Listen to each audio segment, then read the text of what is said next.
it's not a matter of being afraid to wear a Rolex or any piece that's like high end. Because a lot of pieces now are becoming known amongst the mainstream, ordinary, regular people. At the same time, people are looking at that hunk of gold as a paycheck or a way for them to, come up. Welcome back to the channel, guys. This video was inspired by a fellow content creator in the watch space, Bruce Williams.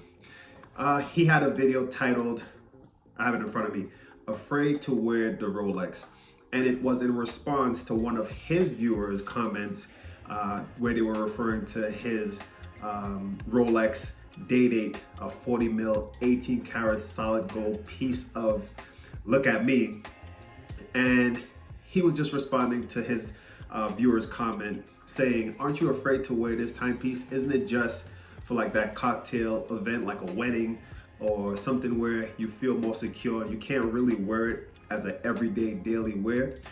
And what Bruce was pretty much saying was how, reflecting back to when he first got into the watch game and his first piece, spending maybe $1,700 on, an entry-level piece, how that was a significant amount back then.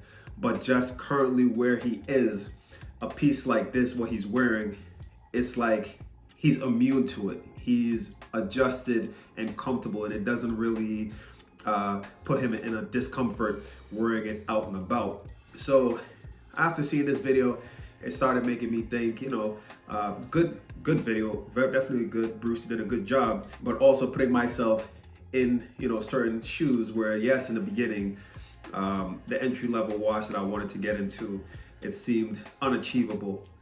But then when you get it, you're excited. You're looking for the next piece, and working your way up to something where you never expected yourself pulling the trigger on $5,000 watches, $10,000 watches, and that's kind of like my ceiling.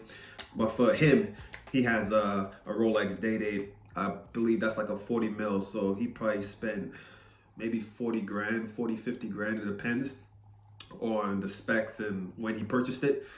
But it's just a point that I want to make for his viewers, my viewers, and even him, is to not become totally oblivious and naive to what's really going on around us. Sure, to you now, 40,000 is okay and not a big deal to spend on a timepiece, but you have to understand that people around you look at that as crazy, and at the same time, people are looking at that hunk of gold as a paycheck or a way for them to, come up. And all I'm trying to say is, as far as taking it from you.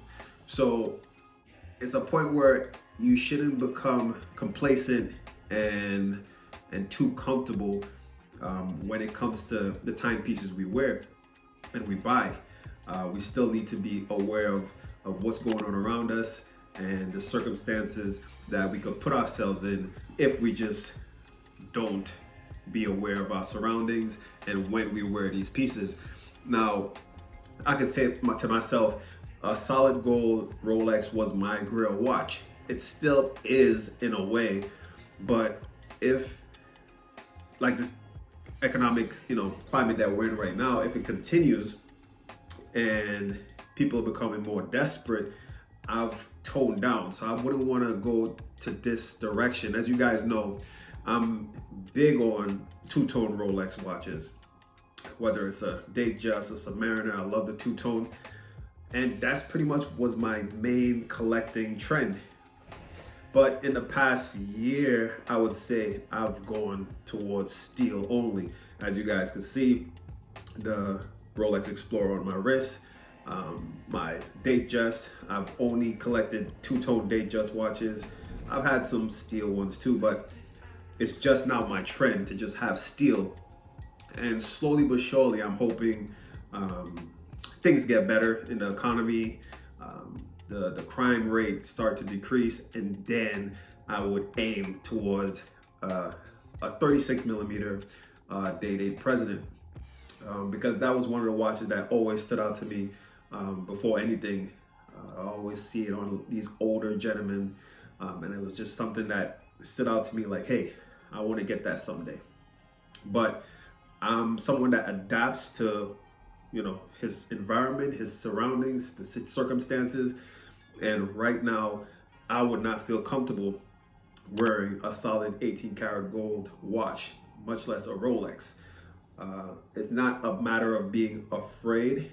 It's just overall just being smart and aware of your environment and situational awareness, and understanding that this wouldn't be the smartest piece to wear just as a daily out and about gas station stops. I believe sometimes it comes to a point where we need to kind of ground ourselves, because I do get the points that he was making where he was referencing that the person that made the comment isn't where he is, and he's referencing like, hey, I remember being where you are mentally when it comes to timepieces. But at the same time, even though you're up here now, you still need to kind of ground yourself and bring yourself into what the reality is of the entire system, and not just the small system that you're in, being able to afford a $40,000, $50,000 piece watch. You need to understand the broad picture, and the majority of people would look at that as, fresh meat.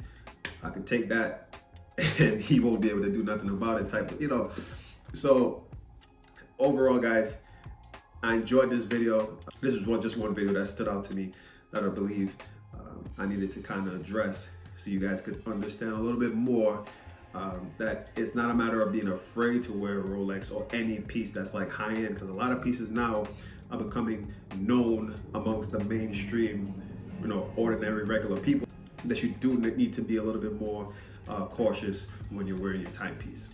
So guys, thanks for watching. Comment down below your opinion on this topic. Give this video a thumbs up, hit that subscribe button, and stay tuned for the next video.